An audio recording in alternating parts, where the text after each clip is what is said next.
રાજ્ય સરકારના નવા મંત્રીમંડળનો આજે શપથ સમારોહ યોજાશે। મુખ્યમંત્રી ભૂપેન્દ્ર પટેલના મંત્રીમંડળનું આજે વિસ્તરણ થવા જઈ રહ્યું છે। જો કે નામ હજી પણ સસ્પેન્સ યથાવત છે। મહાત્મા મંદિરમાં આજે 11:30 કલાકે આ સમારોહ યોજાવા જઈ રહ્યો છે। મહાત્મા મંદિરમાં શપથ સમારોહની તૈયારીઓ પણ પૂર્ણ થઈ ચૂકી છે અને 5000 લોકો બેસી શકે તેવી વ્યવસ્થા કરવામાં આવી છે। 7000 લોકો માટે જમણવારની વ્યવસ્થા કરાઈ છે। શપથ સમારોહમાં સાધુ સંતો પણ ઉપસ્થિત રહેશે। મોટાભાગના કાર્યકર્તાઓ જે છે, તમામ ધારાસભ્યો છે તે ગઈકાલથી જ ગાંધીનગર આવી ચૂક્યા હતા।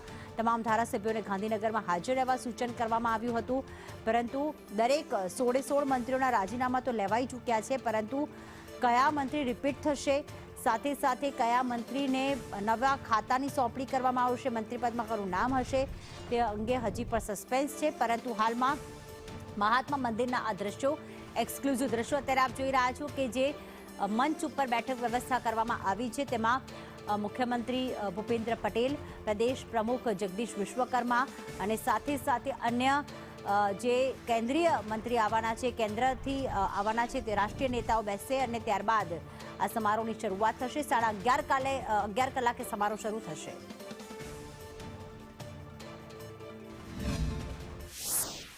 મુખ્યમંત્રી ભૂપેન્દ્ર પટેલના મંત્રીમંડળની આ શપથવિધિ માટે વિશેષ આમંત્રિતો એટલે કે પાર્ટીના સિનિયર નેતાઓ અને એમની સાથે સાધુ સંતોને પણ આમંત્રણ આપવામાં આવ્યું છે।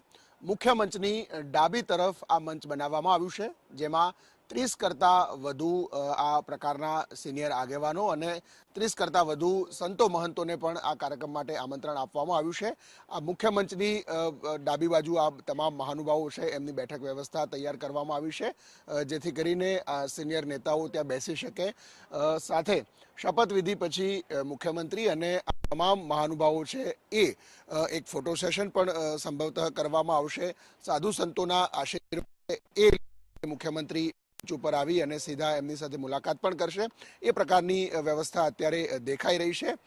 સામાન્ય રીતે આ ભારતીય જનતા પાર્ટી અને આ પ્રકારની શપથવિધિની અંદર સાધુ સંતો, પ્રદેશના અગ્રણીઓ અને સિનિયર નેતાઓને મંચ ઉપર સ્થાન આપવામાં આવતું હોય છે। એ જ પ્રકારે આ મંચ અહીંયા શપથવિધિ ખાતે તૈયાર કરવામાં આવ્યું છે। કેમેરામેન જયવીરસિંહ સાથે હિરેન રાવલ, સંદેશ ન્યૂઝ, ગાંધીનગર।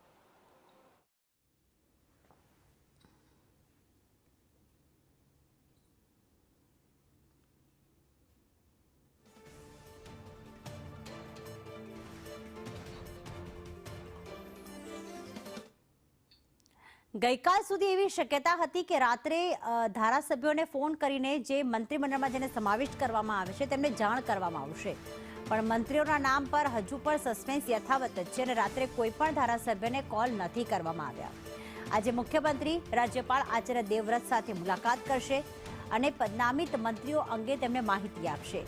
ધારાસભ્યોમાં ફોન આવે તેની તાલાવેલી રહી હતી, પરંતુ કોઈને ફોન ના આવ્યા અને એવું પણ કહેવામાં આવી રહ્યું છે કે તેમને ઉજાગરો જાણે માથે પડ્યો છે, કારણ કે દરેક ધારાસભ્યો ગાંધીનગર આવી ચૂક્યા છે, જે ધારાસભ્યોના ક્વાર્ટર છે, MLA ક્વાર્ટર્સમાં, પરંતુ હજી સુધી તેમને ફોન નથી આવ્યા।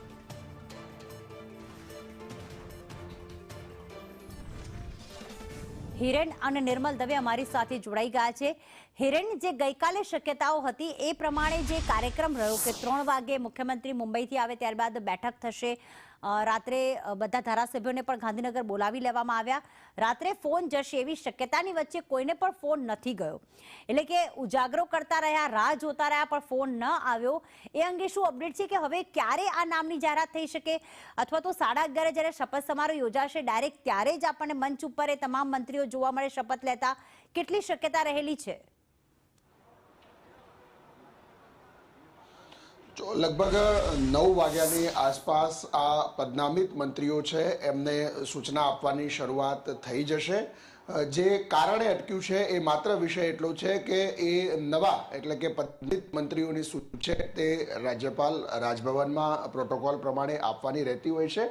એના આધારે શપથવિધિના કાર્યક્રમમાં વહીવટી પ્રક્રિયા છે તે થતી હોય છે। મહાત્મા મંદિરના આ દ્રશ્યો અત્યારે જોઈ શકાય છે કે મુખ્ય મંચ જે છે એ આખું અહીંયા તૈયાર કરવામાં આવ્યું છે।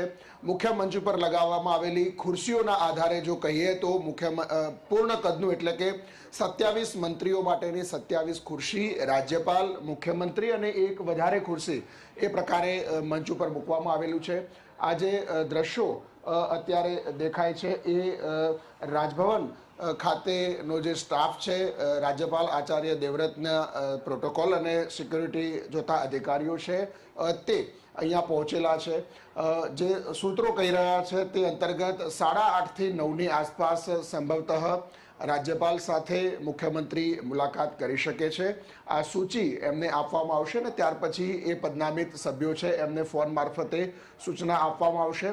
સામાન્ય રીતે અત્યાર સુધીનું એ પ્રકારનો શિરસ્તો રહ્યો છે કે અગાઉ એક દિવસ અગાઉ જ રાત્રે રાજભવનમાં આ અંગેની માહિતી આપવામાં આવે અને રાત્રે મોડી રાતથી ધારાસભ્યોને ફોન કરી આ અંગેની સૂચના આપવામાં આવે, પરંતુ આ વખતે એમાં ક્યાંક વિલંબ થતો હોય તેવી સ્થિતિ દેખાઈ રહી છે અને એના કારણે આખી રાત ધારાસભ્યો છે એમને પણ ક્યાંક ઉજાગરા કરવા પડે એ પ્રકારની સ્થિતિ દેખાય છે.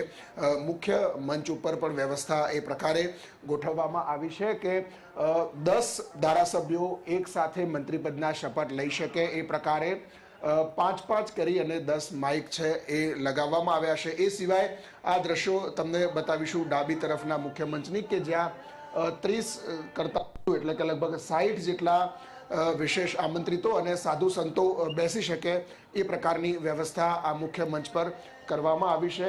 એટલે હવે જે માત્ર ઔપચારિકતા બાકી છે એ રાજ્યપાલને આ સૂચિ આપવાની અને એ સૂચિના આધારે 9 વાગ્યાથી જે ધારાસભ્યો છે, પદનામિત મંત્રીઓ છે, એમને માહિતી આપવાની શરૂઆત કરવામાં આવશે. બિલકુલ, નિર્મલ પર અમારી સાથે જોડાયેલા છે. હિરેને જે મહત્વની માહિતી આપી નિર્મલ, કે 9 વાગ્યાથી ધારાસભ્યોને સૂચના આપવાની શરૂઆત થશે, પરંતુ એ નામ આપણી પાસે ક્યારે આવશે? કારણ કે 9 વાગે એમને ફોન જશે, ત્યારબાદ 11:30 તો કાર્યક્રમ છે. હવે એ સૂચિ પહેલા બહાર પાડવામાં આવશે કે 11:30 જ એ નામ જાહેર થશે જ્યારે મંચ ઉપર તમામ દેખાશે ધારાસભ્યો? ત્યારે બીજી વસ્તુ એ પણ છે, સ્થાનિક સ્વરાજ્યની ચૂંટણી તો છે જ, પરંતુ સાથે સાથે 2027માં વિધાનસભાની ચૂંટણી પણ છે. 16ની જગ્યાએ 27 મંત્રીઓને સ્થાન મળી શકે છે એવી